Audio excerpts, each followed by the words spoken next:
সারা দেশ থেকে আগত ভারতীয় জনতা মহিলা মোর্চার বিভিন্ন নেতৃবৃন্দ, আমি খুব সংক্ষিপ্তভাবে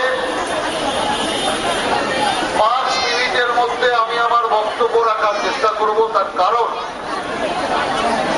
এখানে 6:30 পর্যন্ত আমরা সভা করব, এইরকম প্রতিশ্রুতি আমরা পুলিশকে দিয়েছিলাম।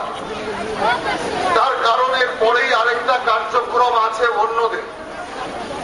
আর ভারতীয় জনতা পার্টি কথা দিয়ে কথা খেলাপ করে না, অতএব সেই প্রতিশ্রুতি রাখতে আমরা 6:30 মধ্যে প্রোগ্রাম শেষ করবার চেষ্টা করব। আজকে এই নারী সম্মান যাত্রা 17ই জুন দিল্লি থেকে শুরু হয়ে মহিলা মোর্চার সর্বভারতীয় সভানেত্রী বিজয়াজির নেতৃত্বে মহিলা মোর্চার টিম বিভিন্ন পথ ঘুরতে ঘুরতে আজকে এখানে কলকাতায় এর সমাপন উৎসবে আমরা পৌঁছেছি। নারী সম্মান যাত্রা যখন বিজয়াজি আসছে তখন আমার মনে পড়ল যে আমার দিদি বিজয়াজি নারী সম্মান রাখার জন্য তিনি রাস্তায় যাত্রায় বেরিয়েছেন।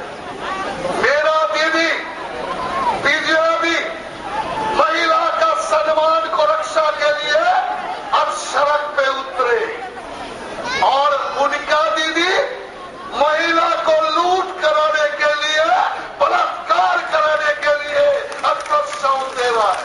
तो सरकार बाबुरेर सम्मान নিয়ে ছেলেমেয়ে খাওয়া সরকারকে বাংলা থেকে হটাই, বাংলা থেকে দূর করি, এই আবেদন আমি আপনাদের কাছে রাখি।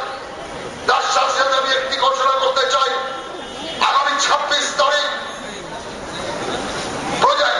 এমার্জেন্সি অর্থাৎ জরুরি অবস্থা, ইন্দিরা গান্ধী যে জরুরি অবস্থা চালু করেছিল সেই কালো দিনকে আমরা স্মরণ করি।